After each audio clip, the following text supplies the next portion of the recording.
I want to give you guys a quick tip of knowing when to exit. So do not buy at the high. Go look at the weekly chart. From your entry, you'll see that TradingView has horizontal lines, right? If you are in an asset that you are not going to hold for 5 years, go look 3 horizontal lines up and mark that as your exit. Put 3 levels up to exit in chat, please. Because I'm seeing a lot of you being like, yo, I don't know where to get out still. And some of you are on TradingView. Zoom out, go to a weekly horizon, go 3 levels up, and then that will be your place to exit only if you are not planning to hold that asset for 5 years. From the CME Bitcoin Futures, revenue is higher in the first quarter of this year than it was all of last year. What does that mean? More institutional adoption. And Bitcoin Futures was around in 2016, and one of them went away. The one that is remaining is getting some volume. They also have well, I'll talk about that later.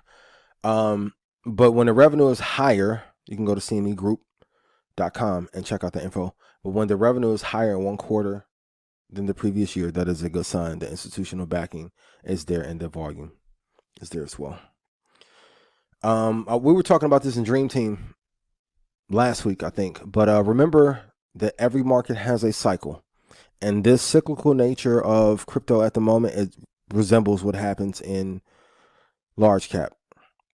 So stage 1, Bitcoin runs. Stage 2, Ethereum runs. Stage 3, major alternative coins run. And then stage 4, micros run. And it's the same in long-term investment with stocks. So like the big boys will run, the large cap will run, then the tier 2 companies will run.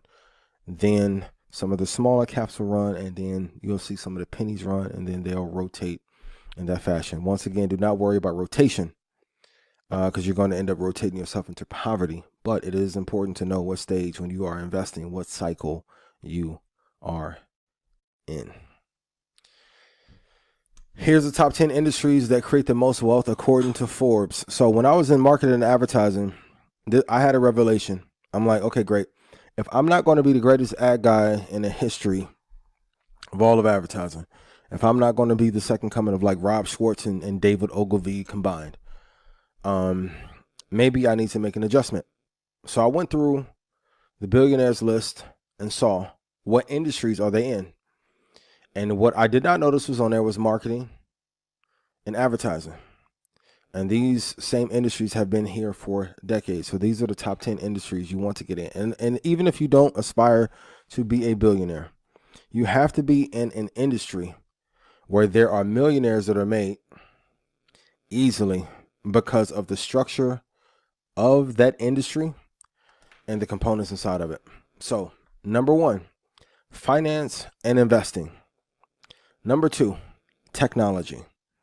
So the reason I say two index to tech, of course, it's partially based on this. Number 3 is manufacturing. Number 4, fashion and retail. So Kanye was able to get to that $1 billion mark because of the industry that he was in. Nike, of course, plays in that space, LVMH as well. Healthcare, food and beverage, real estate, diversified and / conglomerates, energy, media, and entertainment. And like I said, guess what's not on there? Marketing, advertising, trading.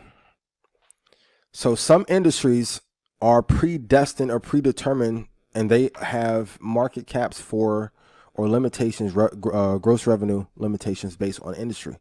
So you need to go and look at this list and see what is the most that you can make inside of your business. Because I'll ask the business owner, I'm like, hey, what's the number 1 independent company in your field? What are they making per year? And if you don't know, you may accidentally be in a bad industry without even knowing it.